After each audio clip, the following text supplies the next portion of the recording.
Kurjira mpunji ezuru kuturo mu rujuru na kivare amizi nigisha shaha 5 ninga shaha 9 zechero ninga gaburira chumwe. Ati amizi nitugatunga mukasheshe.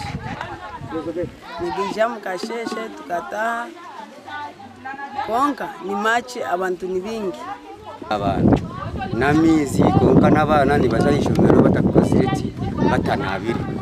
Nekindi ko kuruga mukasheshe ko ikize shaha tukatungira amizi. Abantu bajangwa amizi nubwo arukwija nigabagara make kana amatsiko bagino mu kitongore cyansamizi ekirukora ha amizi mu campage. Tano ko mukasheshe nsindika amizi aharyo twendika ko murashaha 5 konka tuntugamura tano kashaha yemwe mpaka shaha 12 bafuta abantu kandi ubuzo tukwentubwa nam nga pipe ya baruka aho tunuto kubasa tufuna ubuzo konka handi ubuzo mbo butaro haha ninga shimba shina hatwatina mashanyarazi umushana gutaro ataho ni umushana ngwangu nimbani polisa amano macega mashigizoba nsindika mizo make mizi ni bagacerwa bwiranye mwazo twasiba tutine mizi ni mwazo tuyatari umuntu wakozire abukwa kubona mizi twagatunga amasamu enda samu 8 Tushikire kitongore cyansamizi echempunji zine mamasiko kandi bono bajangwe mkono yabe komirwe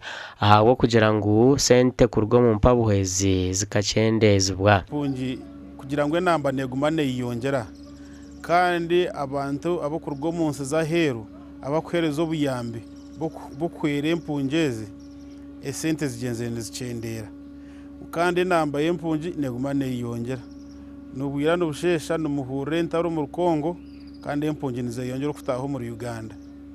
So habwe nshongejo kiretire ngo emirimo yitukora teri kubasa kuyamba inyamwinji y'empunjezi. Gasha kwa Ruth Nuwamanya.